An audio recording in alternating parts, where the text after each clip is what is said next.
This video is sponsored by Keeps.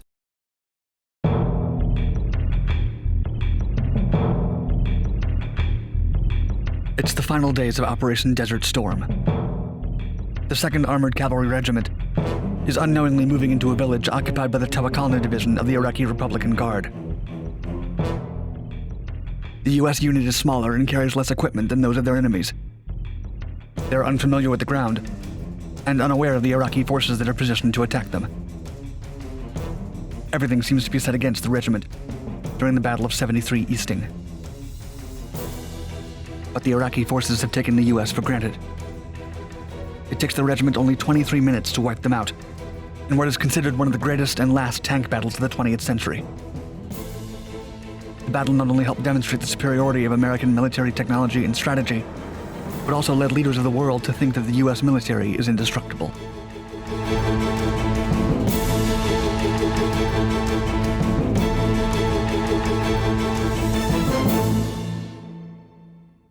Support Dark Docs and visit keeps.com/darkdocs or click the link in the description below to receive 50% off your first order. 2 out of 3 guys will experience some kind of male-pattern baldness by the time they're 35. The best way to prevent hair loss is to do something about it while you still have hair left. Keeps offers the only 2 FDA-approved hair loss products out there. You may have tried them before, but probably never for this price. Keeps delivers directly to you every 3 months, taking the awkwardness out of any doctor or pharmacy visits. For a limited time, go to keeps.com/darkdocs or click the link in the description below to get 50% off your first order. Hair loss can sneak up on you. It's often too late to do anything about it by the time you notice, so it's important to act fast. The sooner you start using Keeps, the more hair you'll save. Visit keeps.com/darkdocs or click the link in the description below.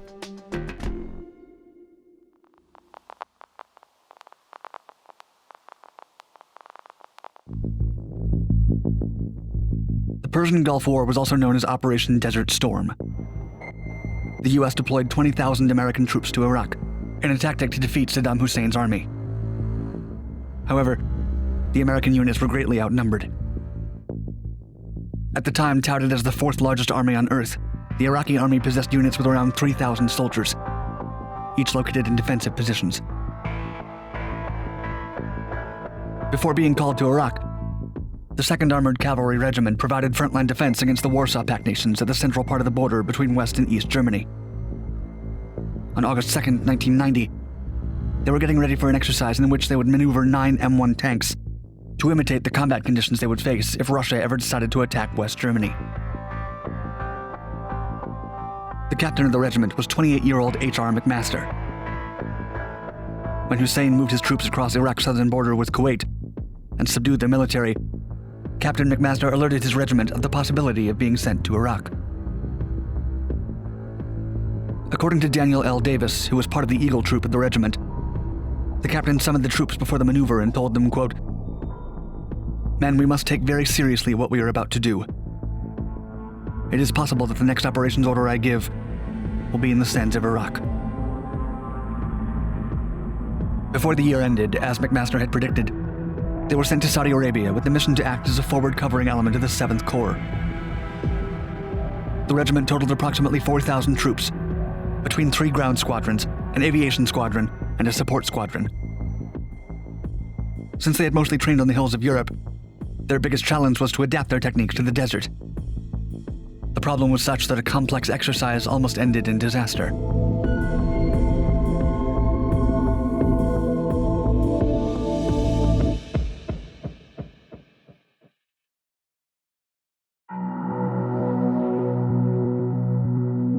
Captain McMaster directed his squadron to conduct a simulation of a night assault in the border region. But the moonless night left the troops blinded and forced to rely on early-generation night vision goggles.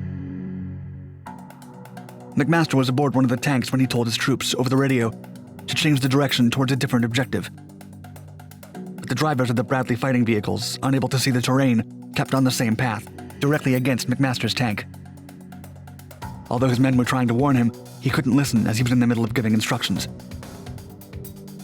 The gun tube on his tank struck the side of the Bradley and speared the engine compartment. Luckily, no one was harmed during the incident, and the exercise continued as planned. The troops went through several more exercises to get them ready for battle. McMaster personally visited all the soldiers to give them instructions. He also reminded them that they were better equipped and were more lethal fighters than their enemies. They were so well prepared that, as Daniel L. Davis said, quote, "When the time to attack came, we were not merely willing to engage enemy armor, we thirsted for it."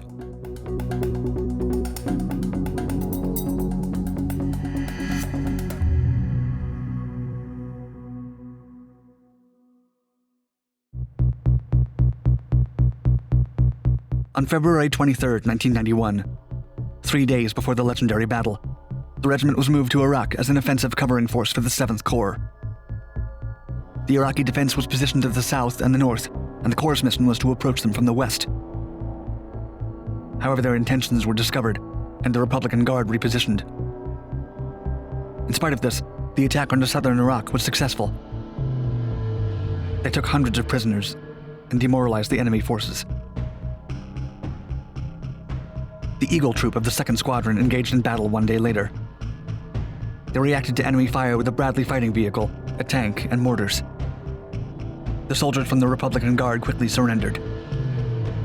Around 55 tanks, 45 vehicles, and almost 900 soldiers were taken prisoner. But the Eagle Troop was warned not to become too complacent because of their easy success. The same day, the 7th Corps cleared 4 passage lanes past the Iraqi defense. The task force also secured the Safwan airfield to the coalition forces' Iraqi ceasefire negotiations. On the 25th, the Eagle Troop entered the Republican Guard security zone. The regiment was told to turn to an eastward axis of attack and pass the 1st Infantry Division. That day, the Eagle Troop destroyed a reconnaissance unit and captured maps, vehicles, and new weapons.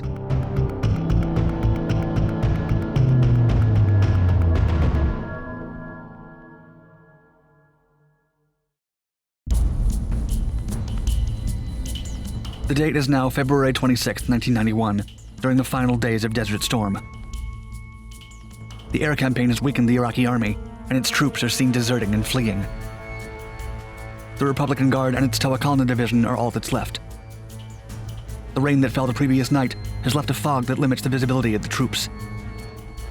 Later in the day, the fog disappears to give way to a sandstorm, which forces the Air Cavalry Squadron to remain grounded until the afternoon. In the early morning, the 3rd Squadron successfully fights company to the Iraqi 50th Armored Brigade. The 1st Squadron destroys some scattered T-55 tanks, trucks, armored personnel carriers, and artillery pieces.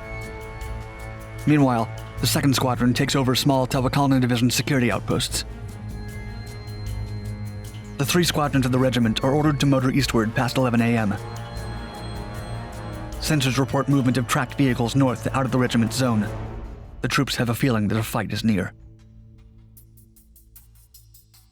The 1st Infantry Division is taking longer than expected to join the regiment, so they decide to advance until 70 Easting, where they reach the main defenses of the Republican Guard. At 3:45 p.m., the 2nd Squadron comes into contact with the Tawakalna Division's defenses, while the other 2 squadrons position in the center and the south. With the air cavalry's help, they push the Iraqi forces 3 kilometers more, where the legendary battle will take place.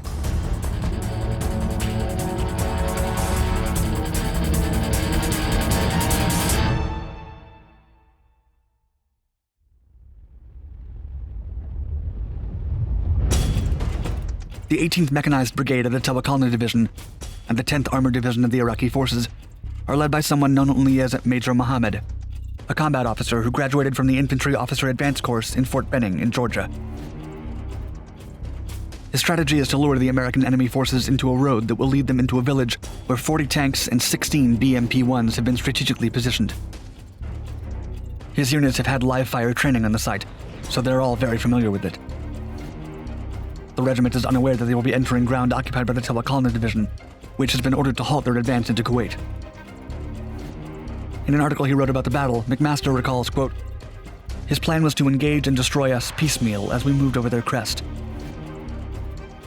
In Captain McMaster's unit, there are 140 soldiers, 9 M1A1 Abrams tanks, and 12 M3A2 Bradley fighting vehicles. It's considerably smaller than the Iraqi units. What Major Mohammed doesn't know is that the American troops and Bradleys have new GPS technology that allows them to move through the ground even if they lack maps or aren't familiar with the geographic conditions. They also carried depleted uranium high explosives and armor-piercing rounds. The Bradleys had extremely effective wire-guided missiles and 25mm cannons. The battle begins a little past 4 p.m. Sergeant John McReynolds, aboard a Bradley, runs across an Iraqi bunker from which 2 enemy soldiers emerge and surrender. However, the enemy forces have been warned by scouts that the Americans are approaching. It takes only 23 minutes for the Iraqi forces to be wiped out, despite having the strategic upper hand. The technological advances of the regiment allows McMaster's unit to destroy 3 tanks in only 10 seconds. The U.S. tanks and weapons are so powerful that they annihilate the enemy's vehicles. Even though the Iraqi forces have ideal fighting positions, they are forced out by their inferior weapons. The anti-tank mines of the Telecolony Division make no difference.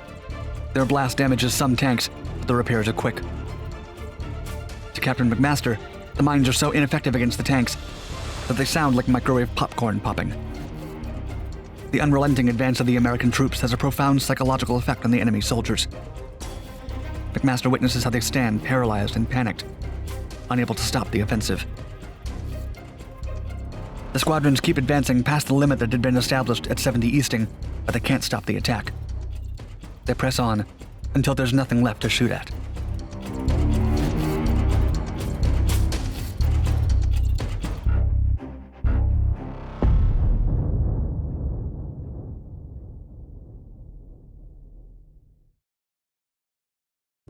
Around 1,000 Iraqi soldiers fell during the battle, while the American troops took only 12 casualties. The other 1,000 enemy soldiers that survived were allowed to bury those who were lost during the fight. Major Mohammed lost 30 tanks, 30 trucks, and 20 personal carriers. 2 days after the Battle of 73 Easting, the ceasefire was announced, and the U.S. declared the liberation of Kuwait. In an interview with National Geographic, McMaster said their success was largely thanks to Saddam Hussein's mistake of engaging in conventional warfare with the United States. He said, quote, "There are 2 ways to fight the United States military: asymmetrically and stupid." Soldiers that participated in the battle believe they succeeded thanks to the hard training they received. That helped them fight without fear, even in the face of an enemy that had a considerable advantage over them. In the words of Private First Class Jeffrey Taylor, quote, "I'm not gonna lie, I was about to panic, but then I said, don't panic, do your job." Lieutenant General McMaster had a successful career in the military, and his account of the Battle of 73 Easting is still widely studied. In 2017, President Donald Trump named him National Security Advisor. He was dismissed a year later, following disagreements on key foreign policy strategies. After retiring from the Army that same year, he began lecturing and writing a book about his life experiences.